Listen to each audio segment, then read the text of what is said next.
నమస్తే welcome to the point నేను శారద తెలంగాణ ప్రభుత్వం ప్రతిష్టాత్మకంగా భావిస్తున్న 6 గ్యారెంటీలు అభయహస్తం దరఖాస్తులపై అనేక రకాల ప్రచారం జరుగుతుంది. కాంగ్రెస్ ప్రజలకు ఇచ్చిన హామీలను అమలు చేసేందుకు ప్రజాపాలన పేరుతో కార్యక్రమం నిర్వహించింది కాంగ్రెస్ పార్టీ.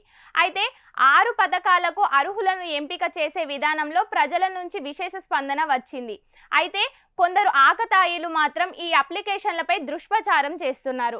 ఈ 6 గ్యారెంటీలు పథకాల కోసం అప్లై చేసుకున్న వారిలో కాంగ్రెస్ జాతీయ నాయకురాలు సోనియా గాంధీ పేరుతో కూడా ఓ అప్లికేషన్ ప్రభుత్వానికి చేరింది. రాష్ట్రంలో మొత్తం 1,05,00,000 అప్లికేషన్స్ వచ్చాయి.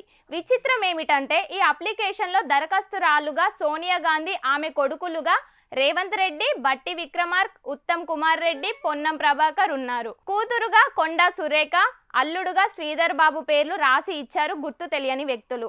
ఇప్పుడు ఈ అప్లికేషన్ సోషల్ మీడియాలో తెగ చక్కర్లు కొడుతుంది.